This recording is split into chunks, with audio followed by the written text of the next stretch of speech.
For the Cavaliers, how a game as good as this went down as bad as this. And for the Warriors, how a shot as huge as this changes the NBA forever. What is Stephen Curry doing there? I think we might need an Around the Horn investigation into that. Let's go around the horn. What was that? Is he going for the squatty potty endorsement? What is that? It's Around the Horn, the show of competitive banter. Here's Tony Reali. Let's break down the last 3 minutes of last night. The Cavaliers went from up 6 to 0 of 8 from the field. And the Warriors went 3 of 4 from the field, and the Durant pull-up from 27. Okay, I gotta stop focusing on that. 2 questions, national panel, out of the gate. Who and or what on Cleveland is most responsible for the letdown? And who and or what for Golden State is most responsible for that game-winning 11-0 run? Kevin Blackstone, start us off. Poor offensive execution over the last 3 minutes and an inability to swallow your pride and do what you do best and not try to out-warrior the Warriors. Those shots that you referenced right there, Kyle Korver missing a 3, okay, that's what he's supposed to do. LeBron James shooting a fadeaway 12-foot jump shot, he should be at the cup. They also missed 2 layups in that time. Kyrie Irving missed 1. Love missed 1. They also put up a couple more three-pointers that didn't find the net. And on top of that, they also had the turnover on LeBron on the inbounds play. That is what melted them down and brought them to the point where they are.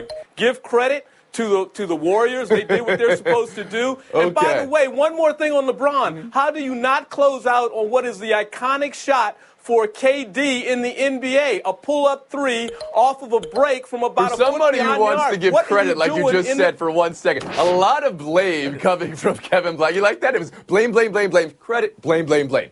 Bob Ryan, how about you? Kevin, you know what you need? You need to write one of those letters to your younger self, and that they're such in vogue in the Players Tribune, and apologize for growing into the cynical, nasty, negative old man. Because just sit back and enjoy it. It's not always about blame. One team made shots, the other one didn't. I didn't see any bad shots. And by the way, those layups were contested, difficult shots, such as that Irving was making the whole game. By the way, he's putting on a show of driving I've never seen in my whole life. And I'm enjoying this whole thing. You should too, and stop worrying about negative.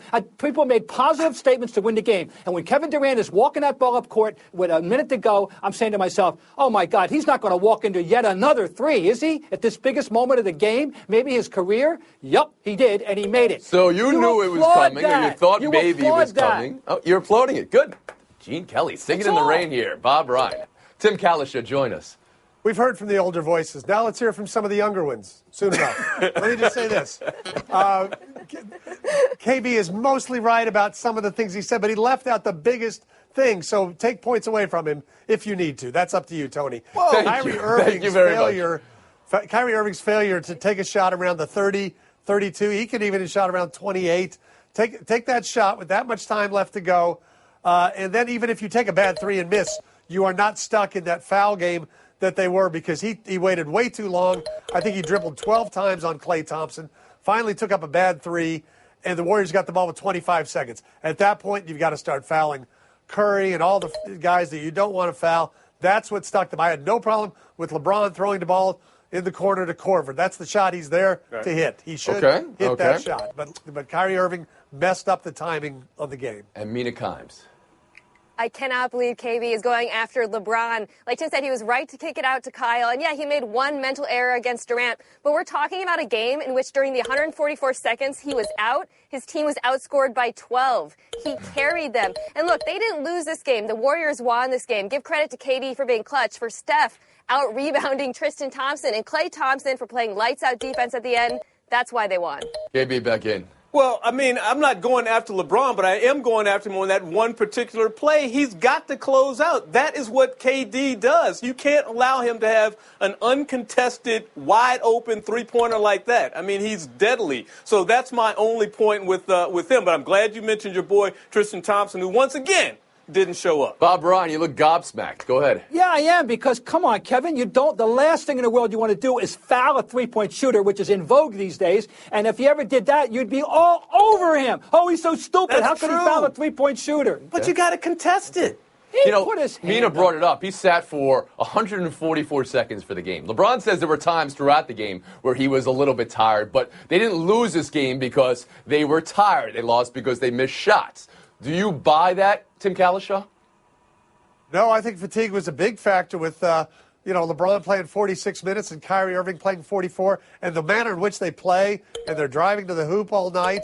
I mean, they are more fatigued than the Warriors. Nobody on the Warriors has to play those minutes. Steph Curry got to rest more in the fourth quarter than LeBron did the entire game. That's a luxury the Warriors have with their depth. It definitely hurt the Cavs. So would you say Lou is mismanaging minutes, Tim? No, I don't think they have a choice. I mean, Mina just said you take LeBron out and the team just goes to hell. Same question to you, Kevin. No, I don't think they were tired. Look, we all know that the Warriors play at a pace that we've never seen before and do so very effectively. And there are times when you looked at that team, especially not this game, but the last game, where LeBron went to the bench and he just looked exhausted. But come on, these are athletes in the prime of their lives. They're not too tired. Bob Ryan. As early as the second period, every time he came off the bench to the bench on a timeout, he looked exhausted. I'm sorry. I think it had to have something to do with it. Times. Yeah, I mean, when Steve Kerr said it was fatigue, he wasn't just trying to be nice. He was being honest. And that was something that he game planned for because he's a terrific coach, and they closed it out. So this gets back to a conversation we had in the build-up to this Game 3, which was 2 or 3 days, right? What pace are the Cavaliers going to play? We're going to play our pace. Should we slow it down? No, we're going to play our pace. Well, they played their pace and more. They played the Warriors' pace, and it got them in the last minute here. We have to talk about the Durant 3 a little bit more because to pull up from that space in that moment of the game – look how long. I call that tentacle form, the way he's pulling up there and shooting from there. That shot, Paul Pierce said, was a changing of the guard in the NBA from LeBron to KD. Are you going to go that big, Bob Ryan? No, Paul Pierce stick to playing and forget about analyzing, because the fact of the matter is what separates LeBron, what makes him the heir apparent to Larry Bird and Magic Johnson is his passing ability. He's the best passing forward since Bird, one of the two best of all time. It enhances everybody else on the floor. And his biggest, wildest imagination, Kevin Durant will never be LeBron James. He'll be Kevin Durant, and that's pretty damn Okay, good. well, that of course is true what you're saying here, but a changing of the guard doesn't suggest he has supplanted him as the exact same player. It just suggests that this shot, Game 3 in a series, to go up 3-0, and now we all presume might be the championship for Durant and championships to come. Mina Kimes, do you believe that shot was a changing of the guard? I don't, because I think the context matters here. Saying KD has, supplanted LeBron is like saying Captain America could beat Superman, but Captain America gets to fight with the Avengers. It's just not fair. I mean, look at who's around them. And look, KD has been fantastic this series. LeBron James, still the best basketball player on planet Tim Earth. Kalishaw? There will be a changing of the guard at some point. We know that. LeBron won't be the best forever, but you can't tell me a team with LeBron and Steph Curry and Draymond Green and Klay Thompson wouldn't just be rolling over people in these playoffs. Blackstone. Yeah, you can't really say that. I'm surprised that Paul Pierce would say that. LeBron is as close as we've seen the NBA in a long time as a guy who can take his in and beat yours in and yours in and beat his in. We've seen him do that. All right, so last night we saw LeBron. Again, he was asked the question whether the impossible can happen, whether they can come back. Last year was 3-1. This year it's 3-0. Can the impossible happen with this Cavaliers team, seeing how they played last night? Bob Ryan. I find it just hard to believe that they won't summon themselves to avoid the humiliation of a sweep. I just. But that's all you're giving them, a summoning of one game. Kevin Blackstone, how about you? Oh, they'll go back to Cleveland. To Golden State. Let me summon my inner Plaschke. No, it's over. Kalishaw? If they were losing games because their best players weren't playing well, you could try to make that argument. That's not the case. Times. Yeah, it's over. They put it all on the court last night, and they still lost. There's video. We were talking about the shot. There's video going around. Washington Post website has it if you want to check it out. Kevin Durant's dad was playing pickup basketball the day before, 2 days ago now, Game 3. And he hit a shot from the same exact place that KD did, and he hit it to win his pickup basketball game. How cool is that? Like father, like son. I know what I just did opens the floor for us, the floodgates, for Tim Kalishaw's highlights of his rec games when he was wherever he was. Not a lot of footage of that 32-point night. I'm sorry. Okay, so yeah. We're going to take a break right here, but before we go, here's the tweet. J.R. Smith says he didn't tweet. Cavs in 7. I don't know why that's an issue. Even if he did send it, at least he's got the Cavaliers. And then here's Durant from about 8 years ago. Cavs comeback question mark. Still applies, but of course He was referencing something else. We're back after this. Buy or sell. Game 5. Teams that win it go on to win the series 71% of the time. Knowing Game 6 is in Nashville, where the Predators are 9-1 this postseason, are you going to call tonight a must-win for the Penguins, Tim Kalishaw?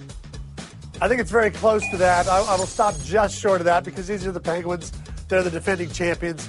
I don't want to put that on them. But I think what happened the last 2 games is that Pekka Rinne kind of found his footing. He looks comfortable. He looks fine in the net. He looks like he might be the best goalie in the series moving forward. If that's true, the Penguins don't have a chance. So you're stopping just short of a must-win, which just sounds like win then.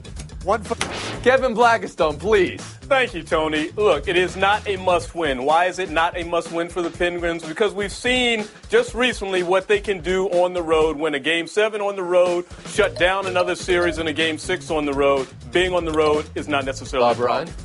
I'm selling also. This is an unanalyzable, unpredictable series. Absolutely. I mean, we all know what happened the first 2 games. Timmy's right about Rennie. And when is Sydney going to finally act like Sydney supposed to? Well, he had the goal last game, but how convenient. A goal. From somebody who's here to tell us about the series that you call it unanalyzable. Go analyze this, Mina Kimes, please. I'm going to go out and say it's a must-win. I don't usually believe in home ice advantage, but there is something going on in Nashville. They're 9-1 there, and they're clearly hard to beat. Also, they should have taken those first 2 games. They had beat them in time of possession. They outshot them. The difference was Pekka Rinne, who suddenly looks fantastic again. I do think Pittsburgh does not want to lose this and then go back. Who you got tonight, Mina Kimes? Make a pick. I'm going to pick Nashville. Kalishaw? I think they can do it. Predators 2-1 overtime. Arvidsson. Pittsburgh 4-1. And do we even need to ask Bob Ryan, is it pickable? I know you can't analyze it. Can you pick it? Because you put the proverbial gun to my head, I'll say Pittsburgh. Too. Whoa. Let's not. There's no proverbs here. We're not doing anything like that. We'll move on. Buy or sell, too. They need a leader. They need a point guard. I feel like I can fill that hole. Lonzo Ball, after working out for the Lakers. He also said, I'll go to any team. I just wanted to do what I do. I play basketball. So, Mina, buy or sell Lonzo Ball there? I'm buying it because he's right. And the only reason there's drama, by the way, is a few weeks ago, D'Angelo Russell liked a tweet saying the Lakers should not draft him. D'Angelo Russell, no stranger to drama, which is a shame because he would benefit from having Lonzo Ball. He has been better off the ball at shooting guard towards the end of the season. The 2 of them together might be a nice combination if they can set aside the drama. Kalishaw? I'm going to sell this, even though I like Lonzo Ball. He's saying they need a point guard. They should draft one with the 2nd pick, having drafted one with the 2nd pick 2 years ago. But I agree. Mina, I think they could both play. I don't think he needs to call D'Angelo out like that. KB? Well, I'll buy the second part of his statement, which is about he'll go anywhere because he absolutely has no leverage. He can't just make the Lakers take him. But I'll sell the part about the leader because while they may not have developed one on the court yet, they got a new leader there back in the house. His name's Magic Johnson, and he's going to make those things work. Back to what you said first, though. You don't read that comment, I'll play anywhere, as being in opposition to maybe what has been out there for the last 2 months, maybe coming from someone in his family, not to mention names, saying that he would only play for the Lakers. Right. Don't you think that is a positive thing that he's putting out there? I'll play for anybody. I'll work out. You know? Yeah. That's what I'm saying. I buy that part. Absolutely. And also, Tim brought up the idea that, he's taking a shot at D'Angelo Russell. Do you believe that that's what is happening here with this first comment, Kevin? He's taking a shot at everybody on that team if he sees a leadership void and he thinks he can. Bob, can you address both, please? I am buying it because I'm not putting stock in the word leader. I think it means point guard, that he thinks he can be better than what they have. And I think that I trust his basketball judgment. His on-court decisions are pretty good. I suspect he knows this game very well for a young man. We'll move on. Buy or sell 3, David Price on the mound tonight at Yankee Stadium, which now I guess means the media can talk to him today only, because he's not going to talk on non-pitching days going forward, as he essentially says right here in the quote, he's gotten a raw deal. His relationship in Boston with fans also appears raw. Real quick, I want to give points. I'll give them to you guys, but these are for Matt Collins of SB Nation for this summary. This David Price situation is very dumb in every conceivable way. I'm very upset that this is what I'm writing about this morning. Bob, this is your account. Have at it. Well, I think that Mr. Price is unduly sensitive. I think the fact is that when you're 0-8 with a 6-point plus ERA in your postseason, You are on the defensive, and I think that's at the root of everything here. So you think this is about the postseason record? Do you believe he's been giving a raw deal by both the Boston media and also by Boston fans? Not by print. If you want to talk about talk shows, I can't comment. But I can tell you right now, they're not in print. How about by fans? I mean, do they view him like movie bets? Yes. They view him like they don't see his number on his back. They see 200 and whatever the hell million, 11, 17 million. That's what they see, and that's the way we are. Whenever this happens, it becomes a referendum on athletes in the media. We saw, with Marshawn Lynch, oh, wow, they're not going to talk to us ever again. And then they do most of the time. I think it's fine if he doesn't want to talk to the media. In fact, it's a more interesting story because Bob is right. It reveals something about his neuroses and pathologies, and that is better than any canned quote. Whoa, neuroses and pathologies. Doctor, do you have the degree to make those type of assertions? I don't know about that. Tim, talk to me about this, all right? He's available to talk 1 day a week. I mean, how many days do we need to talk to these guys? Well, but I'm going to sell it because he's a very engaging, interesting guy to listen to, and I think it's a bad move on his part. Also, I think, the way the Red Sox fans will respond to this will not be that positive. I think they'll see him as a guy who's unhappy here, who's grumpy now, even if it's directed toward the media. And that won't help him when he's having a rough night. KB. Well, he's not the first athlete to make his own rules for when he's going to speak to the media or whether he's going to speak to the media at all. Here in Washington, Art Monk never spoke to the media. I remember when Keith Byers was with Philadelphia, he wouldn't speak to the media after Wednesday. So if he's going to be true to that, that's fine. Just don't waver from it. The one thing I didn't like about this was people suggesting or someone suggesting that he has to stay off of social media. Come on, that's his platform if he wants to use it. And Bob Ryan. There's nothing wrong that a 3-hit shutout in Yankee Stadium tonight wouldn't cure instantly, by the way. Mm-hmm. At least for a few days. He won't be able to talk about it for the next couple, so we won't know. Buy or sell 4. Do any of you guys want to coach Ohio State? Their job is open. Creighton's Greg McDermott saying no today. That's reportedly 5 no's, I think, that people are counting that Ohio State has gotten since Thad Matta was let go. KB? What are you buying and what are you selling here, both from Ohio State's perspective and McDermott's, I guess? Well, I don't buy anything about Ohio State. It is the same, but I give Greg McDermott credit if he wants to stay at Creighton, where he's been for a number of years and has some success there, and not take the big money and go to an even brighter stage at Ohio State. Bob Ryan?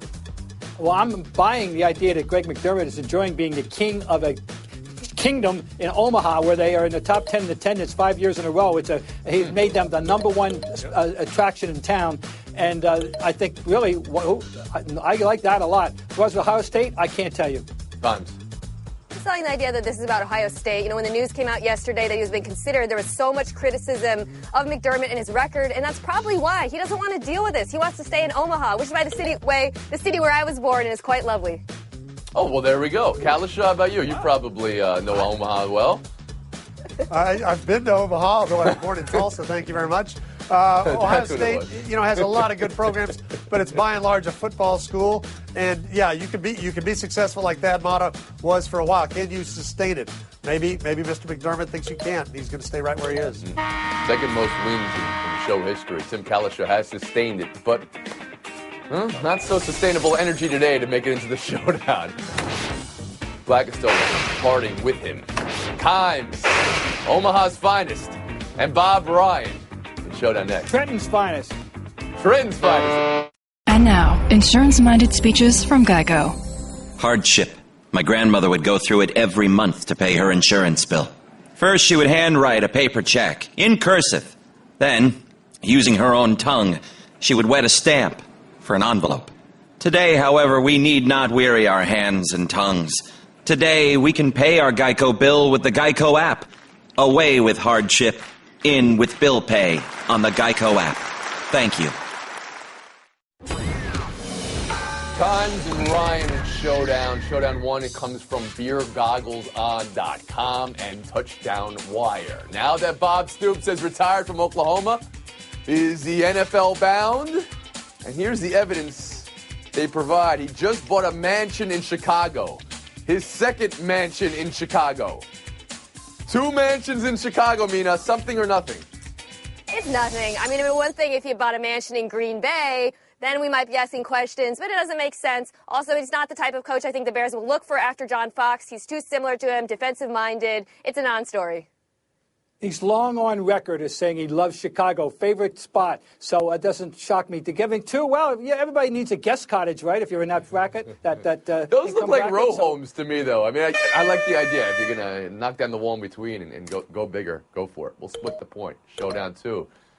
I think we had a reverse Jeffrey Mayer at Yankee Stadium last night. This Chris Carter moonshot, does it go through the fans' hands? Does it get redirected by the fan? These were questions I think the umpires were asking when they conferred. Does this Mookie Betts catch it legally?